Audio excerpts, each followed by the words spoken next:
The second book of Kings recounts the story of an extraordinary prophet. His name is Elisha, a simple farmer by background, chosen by God to become a voice for his generation. This was a turbulent era after the division of Israel's kingdom. The northern kingdom under Jeroboam had strayed from truth. Altars to Baal and Asherah stood everywhere. People wandered in spiritual darkness, divine. Revelation became scarce, visionary guidance rare. God first raised up Elijah, burning like wildfire, demonstrating God's power on Mount Carmel, proving Yahweh as the one true God. Now Elijah's era was concluding. A new chapter about to unfold. Today we explore Elisha's journey, uncovering the extraordinary life of this remarkable figure. 1 Kings 19 describes, in the morning light at Abel, Mehalah, Elisha plowing fields, sweat soaking his clothes, driving 12 yoke of oxen, himself guiding the last pair. This wasn't ordinary farm labor. 12 yoke symbolized substantial wealth. Elisha came from prosperous roots. His future seemed assured, yet God's ways transcend human plans. His thoughts surpass mortal understanding. On this ordinary day, God's purpose quietly unfolded. Elijah approached the field, travel-worn in appearance, yet radiating heavenly authority, silently moving beside Elisha, placing his cloak upon the young man in Israelite tradition. A cloak represented transferred identity and calling, as Joshua succeeded Moses. Now Elisha would continue Elijah's ministry. In this sacred moment, the Spirit stirred Elisha's heart. He immediately recognized this divine summons, abandoning his plowing equipment, running to Elijah, making a heartfelt request. "Let me kiss my father and mother first. Then I will follow you." This plea revealed filial devotion, yet confirmed his willingness to obey. Elijah responded, "Go back. What have I done to you?" Seeming refusal became a test, proving Elisha's understanding of the call's gravity. Returning to the field, overwhelmed by conviction, Elisha slaughtered his oxen, using the wooden yoke as fuel for roasting, hosting a feast for all, publicly declaring his commitment. This radical act carried profound symbolism. Destroying farming tools, sacrificing livelihood, marked complete severance from past life. No retreat, no safety net, total surrender to divine destiny. From that day, Elisha began to follow. Elijah, no longer living as a wealthy man's son, but serving as a prophet's attendant. He abandoned comfortable privileges, embracing a nomadic existence. He poured water over Elijah's hands, managed daily necessities, learned lessons of true service through close observation. He witnessed Elijah's intimate walk with God, saw steadfast faith in every circumstance, observed unshakable trust under pressure. The Carmel Mountain experience proved pivotal, not merely a showdown venue, but God's revelation to his people. Elisha personally saw divine power manifested, watched Baal's 450 prophets scream till evening, their ritual cutting drawing streams of blood, yet meeting utter silence. This exposed idolatry's emptiness. When Elijah rebuilt Jehovah's altar, arranged wood and sacrifice, drenched offerings with 12 water jars, Elisha witnessed faith in action. He heard Elijah's concise prayer, "God of Abraham, Isaac, and Israel, let them know you reign today." Flames descending from heaven revealed not just miracle, but God's faithfulness and might. This taught Elisha true ministry requires complete divine reliance. He observed Elijah's fearless integrity before wicked king Ahab and Jezebel's murderous threats. These experiences unveiled God's nature. He is both consuming fire and gentle whisper, righteous judge yet merciful redeemer. Through wilderness wanderings, Elisha learned dependence, ravens feeding Elijah at Cherith, widow's oil multiplying at Zarephath. Each lesson reinforced trust in God's supernatural provision. The disciple gradually understood divine Work thrives not through human wisdom, but through obedience and surrender. Elijah's mentorship transformed Elisha, teaching quiet waiting on God, obediently experiencing Him. Knowing God through service, this discipleship season launched his prophetic foundation. God transferred spiritual inheritance through Elijah's life, preparing Elisha as new era vessel. This process reveals God equips chosen servants in His perfect timing, valuing not human talent, but faithful stewardship. Elisha's obedience and loyalty earned greater spiritual legacy, embodying the life God delights in. As Elijah's time on earth was drawing to a close, the Lord prepared to take him to heaven in a whirlwind. This profound moment is recorded in 2 Kings chapter 2. A sacred atmosphere filled the heavens and earth. Elijah knew his departure was imminent. He was to complete his final journey. This was not merely a physical journey, but a spiritual trial ordained by God, starting from Gilgal, where God's Spirit guided their path. Gilgal marked Israel's first camp in Canaan. Their God rolled away their Egyptian shame. Now it became the starting point of new spiritual conquest. Elijah said to Elisha, "The Lord has sent me to Bethel. Stay here if you wish." This simple instruction carried deep meaning. Bethel was where Jacob encountered God, the place of heavenly ladders and divine promises. Now it became a testing ground for Elisha's resolve. Elisha swore, "As the Lord lives and as you live, I will not leave you." This was no ordinary persistence, but a thirst for spiritual inheritance. At Bethel, the company of prophets approached Elisha. "Do you know the Lord will take your master today?" They asked. "I know." Elisha replied, "Be silent." This brief exchange revealed inner struggle. Silent knowledge demonstrated resolute commitment. Elijah then declared, "The Lord sends me to Jericho." A second test emerged. Jericho symbolized spiritual warfare's beginning, the first Canaanite city conquered, yet Elisha remained steadfast, proving his readiness for battle. At Jericho, prophets repeated their warning. Elisha's unwavering response confirmed his preparedness for mission. Finally, Elijah headed toward Jordan River, the boundary of promised land and site of spiritual breakthrough. 50 prophets stood watching afar, witnessing this historic transition. Elijah took his cloak, struck the waters, and they divided left and right.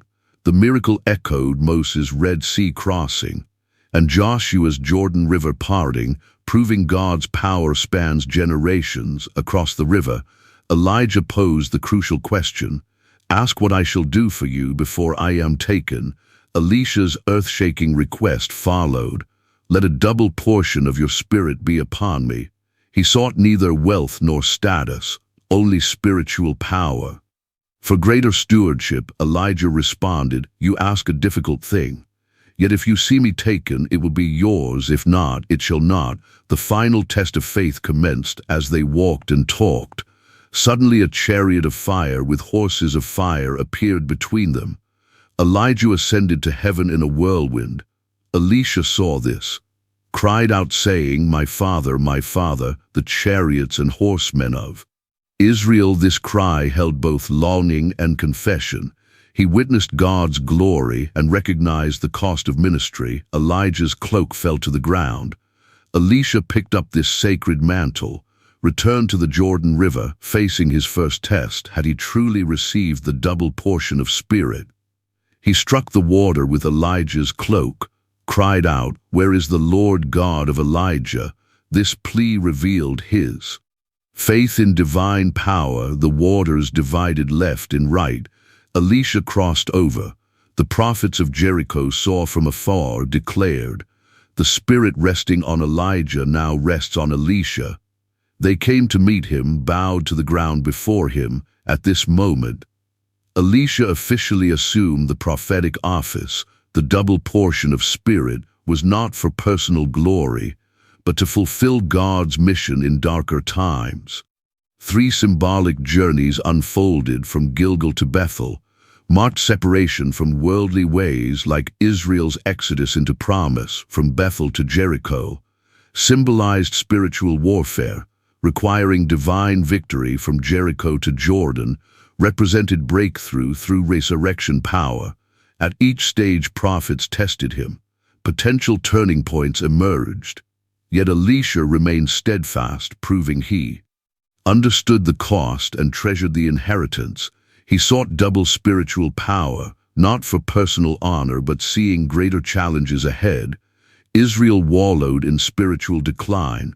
Baal worship flourished. Moral decay spread. Greater anointing was needed.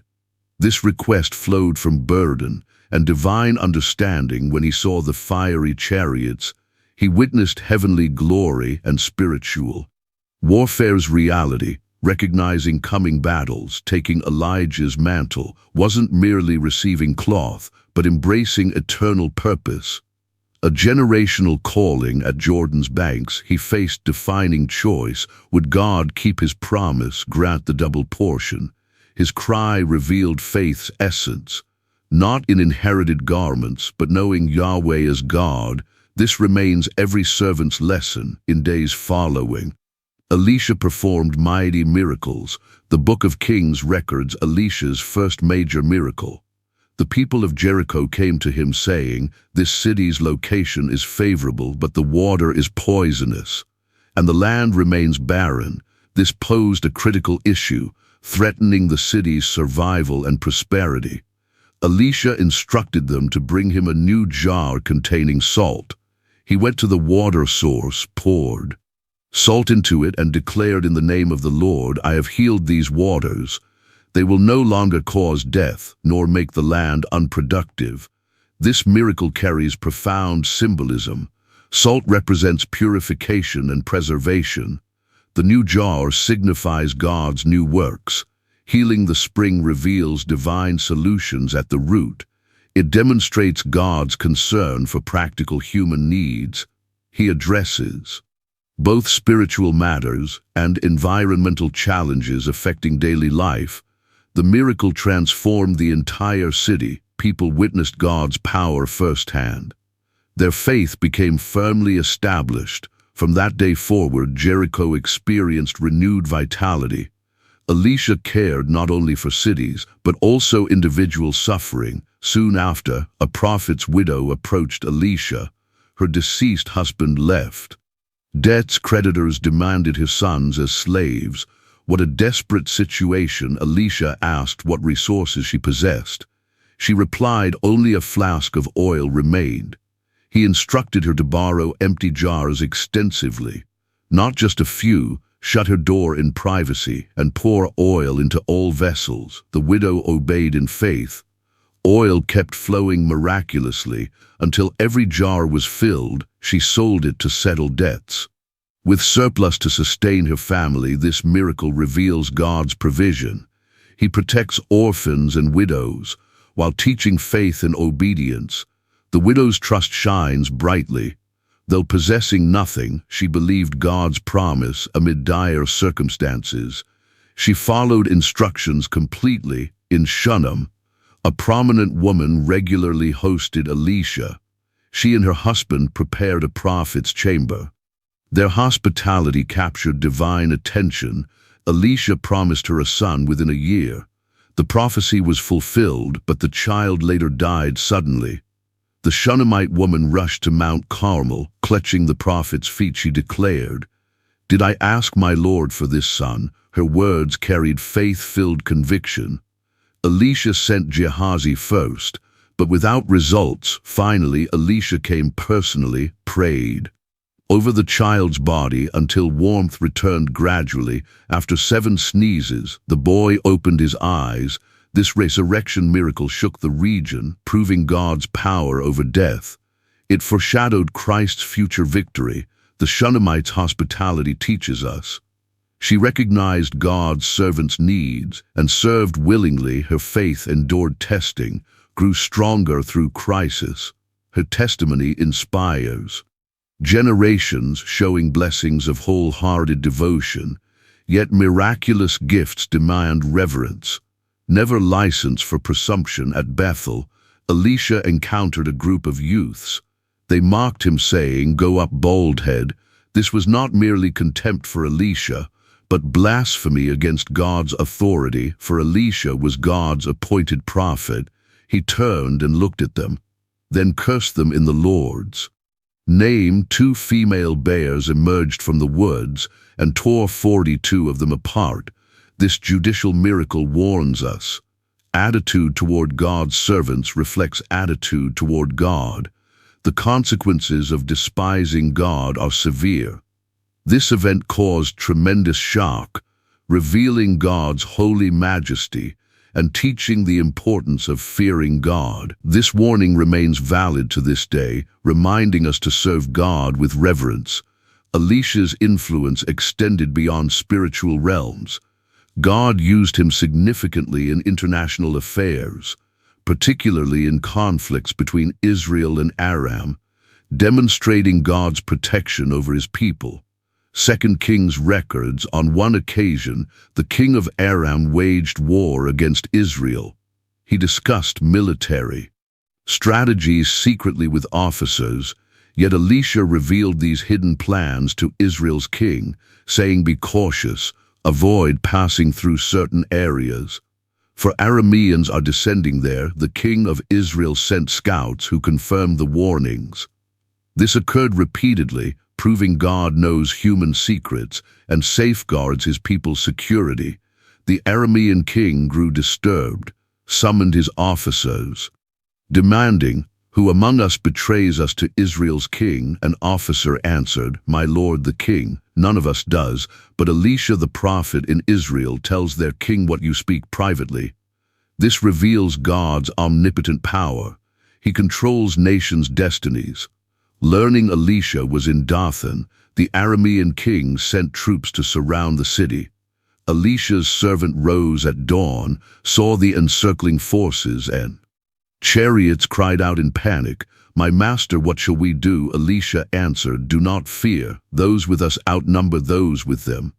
This reveals spiritual warfare's reality. Our victory rests in God's presence. Elisha prayed, "Yahweh, open the eyes of this young man." Yahweh opened his eyes. He saw. The mountain was filled with chariots of fire and horses of fire surrounding Elisha. This vision revealed spiritual realities more tangible than the physical world. When the Arameans came down to capture Elisha, he prayed for Yahweh to blind their eyes.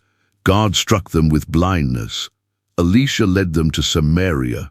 Their eyes were opened before the king of Israel. The king of Israel asked Elisha, "My father, should I kill them?"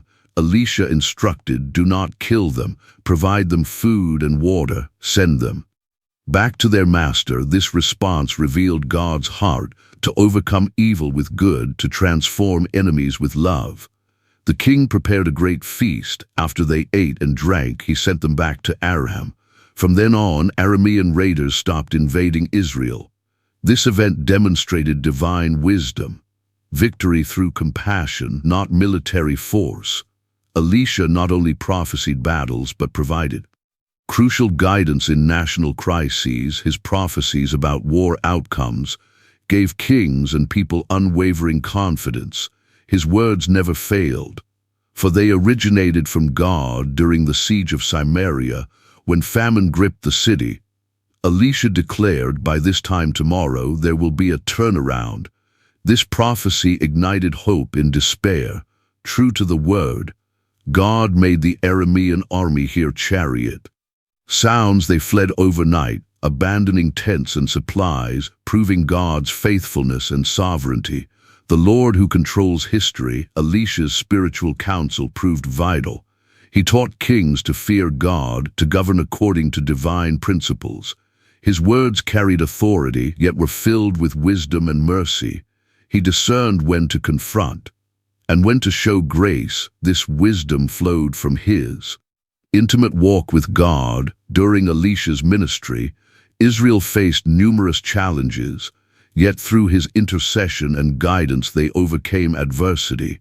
He served not only as a spiritual leader, but also as the nation's watchman, exerting significant influence in political and military affairs. His wisdom and capabilities earned royal respect. His prophecies and counsel shaped national decisions. He repeatedly resolved conflicts during crises, promoted peace amid hostility. His mediation relied not on diplomatic tactics, but on divine wisdom. He taught people to overcome evil with good and dissolve hatred through love, principles that remain valid today. 2 Kings chapter 5 records a miraculous healing. Naaman, commander of Aram's army, a valiant warrior achieving military success. Through him, God had granted victory to Aram, holding supreme authority in the nation. Naaman commanded armies and enjoyed the king's complete trust. His decisions impacted state affairs profoundly, celebrated for military triumphs and political strategizing. He stood among the most influential figures of his time. Yet this powerful general was stricken with leprosy. In that era, this meant not only physical peril but social disgrace and exclusion. God prepared an unexpected channel. A young Israelite captive girl, serving Naaman's wife, though taken captive, she harbored no bitterness. Instead showed concern for her master's condition, telling her mistress, "If only my lord would visit the prophet in Samaria, he would cure his leprosy." This girl's testimony proves remarkable. Though young, she possessed steadfast faith. Though a slave, she demonstrated compassion. Her simple words carried divine power, rooted in knowledge of God's might and belief in his universal healing. This pure faith moved Naaman. He reported it to Aram's king. The king responded, "Go. I will send a letter to Israel's king." Naaman departed with silver-gold garments, and the royal letter, assuming wealth and status, could purchase healing, reflecting human nature's default approach. Israel's king tore his robes upon reading, "Am I God to give life or death? This man sends someone to cure leprosy. See how he seeks occasion against me." This reaction revealed his spiritual ignorance. Elisha, hearing this, sent messengers, "Let him come to me. Then he will know there's a prophet in Israel." This passage reveals God's desire to manifest his power among the Gentiles. Naaman came to Elisha's house with his horses and chariots. He expected an elaborate reception, but the prophet didn't even come out to meet him. Instead, Elisha sent a messenger saying, "Go wash yourself 7 times in the Jordan River. Your flesh will be restored, and you will be cleansed." This simple instruction challenged Naaman's pride. He became angry and said, "I thought he would surely come out to me, stand and call on the name of the Lord his God, wave his hand over the spot and cure my leprosy. Are not the rivers of Damascus better than any waters in Israel? Couldn't I wash in them and be cleansed?" His outburst exposed inner arrogance. He wanted a ceremony worthy of his status, but received a humble command. He valued his position, yet failed to grasp God's healing method. Then his servants approached him wisely, saying, "My father, if the prophet had told you to do some great thing, would you not have done it? How much more when he says, 'Simply wash and be cleansed'?" This counsel carried divine wisdom, highlighting submission as the key. The servant's advice demonstrated true insight. He perceived his master's pride, yet addressed it with gentle wisdom, honoring authority while speaking truth. This was God-given discernment. Naaman humbled himself, obeyed the man of God, and dipped 7 times in the Jordan. His flesh became like that of a young boy, and he was cleansed. The healing brought not just physical restoration, but spiritual transformation. Standing before Elisha, he confessed, "Now I know there is no God in all the world except in Israel." This confession cost him everything. He surrendered his military prestige, overcame national prejudice, conquered personal pride through experiencing God's power. He bowed completely to divine authority. This miracle shook Aram's kingdom. Through a Gentile commander's healing, we witness God's marvelous work. His grace knows no borders. His healing reaches all who trust. Pride builds walls against grace. Humility unlocks divine restoration. God uses simple means for mighty acts, that all glory may return to him alone. 2 Kings 5 tells a sobering story. After Naaman was miraculously healed, he tried to present gifts to Elisha, but the prophet firmly refused, demonstrating divine integrity and selflessness. Naaman pleaded, "Please let your servant take 2 mule loads of earth. From now on I will offer burnt offerings only to the Lord and no other gods." Elisha sent him away in peace. Yet Elisha's servant Gehazi became greedy. He reasoned in his heart, "My master spared this Aramean Naaman. As the Lord lives, I will run after him and get something for myself." This revealed his covetous heart. Though witnessing miracles firsthand, he remained untouched by God's holiness, instead lured by earthly possessions. Gehazi pursued Naaman's chariot. Naaman saw him and dismounted, asking, "Is all well?" Gehazi lied, "All is well. My master sent me to say, 2 young prophets just arrived from Ephraim's hill country. Please give them silver and garments." Deception masked his greed, profaning his prophetic office. Naaman insisted on double payment. Gehazi stored stolen treasures at home. Returning to Elisha, the prophet confronted him, "Where have you been, Gehazi?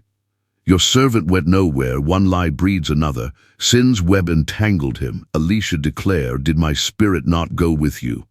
Was this time to accept gifts? Naaman's leprosy now clings to you and your descendants forever." Gehazi left covered in snow-white leprosy. This judgment reveals God's holiness. He will not tolerate spiritual leaders' greed and deception. Gehazi's failure warns us profoundly. Exposure to miracles doesn't transform hearts. Proximity to prophets doesn't impart character. Observing God's works doesn't conquer worldly desires. Spiritual authority requires spiritual integrity. Without holiness, even great gifts become useless. Greed and lies corrupt souls and defile God's name. Let us guard pure hearts, prove faithful in small things, and stand firm against temptation. The eternal consequences remind us. True service flows from sanctified lives, not religious position or giftedness. 2 Kings 4 records miracles unfolding in ordinary life, revealing God's care not only for grand events, but also for daily human needs. During a famine, the sons of the prophet sat before Elisha. Elisha commanded his servant to prepare stew in a large pot. A man went into the field to gather wild gourds, returned with a sackful and sliced them into the pot, unaware of their nature. When the stew was served, the men cried out, "Man of God, there's death in the pot." They couldn't eat it. Elisha responded, "Bring me some flour." He threw it into the pot and declared, "Serve it to the people." The poisonous stew became harmless. This simple miracle demonstrates God's providence over daily nourishment. He heals diseases and safeguards life itself. Another time, a man from Baal-Shalisha brought Elisha 20 loaves of barley bread from first fruits with fresh grain. Elisha instructed, "Give this to the people." The servant objected, "How can this feed 100? Elisha affirmed, "Serve it, for the Lord says, they'll eat and have leftovers." The people ate, and food remained. This miracle foreshadows Christ's feeding of 5,000, both revealing God's abundant provision. Elisha's ministry extended to mundane matters, making God's presence tangible. He helped prophets build dwellings. When an axe head sank in water, he made iron float. These acts teach us God cares about life's minutiae. He hears prayers even for seemingly trivial needs. Elisha's ministry shows God's power manifests, not just in dramatic events, but through compassionate service. He aided widows, supported the poor, and met practical needs.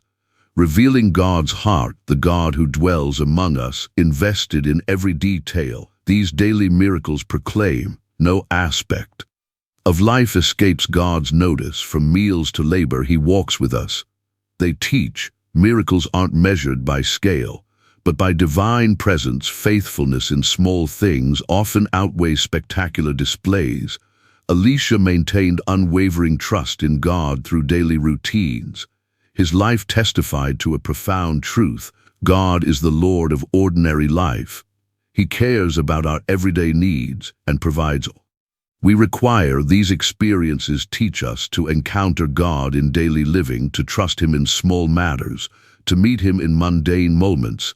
God's presence was not confined to the temple. He walked with them through every field and home. 2 Kings 13 records Elisha's final days.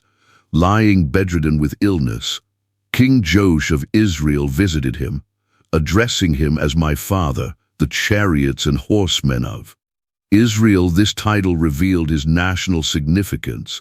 Even from his sick, he interceded for the nation, guided the king in archery, prophesied Israel's military victories, demonstrating steadfast commitment to God's calling. After Elisha's death, God's power continued manifesting. During a burial ceremony, people fleeing raiders cast a corpse into Elisha's tomb. The moment it touched the prophet's bones, the dead man came back to life, stood upright. This miracle confirmed God's promise. The double portion of spirit given to Elisha enabled miracles during his ministry and divine power beyond his lifetime. Elisha's legacy profoundly shaped Israel. He became one of history's greatest prophets after Moses. His ministry encompassed diverse realms. He purified poisoned waters, provided supernatural provision, raised the dead, foretold future events. His life demonstrated God's faithfulness. His work continued the prophetic tradition, setting patterns for future messengers. Elisha's story reveals timeless truths. God's work never ceases. He raises faithful servants in every generation to fulfill eternal purposes. Elisha's biography teaches us God values character above gifts. He calls us to faithfulness in small things, to experience God in daily walk. His example inspires us to maintain pure devotion, to be salt and light in our era. Elisha's story continues today, for God still seeks willing vessels. May we follow Elisha's pattern, fulfilling divine assignments faithfully, bearing witness to God's glory in our generation.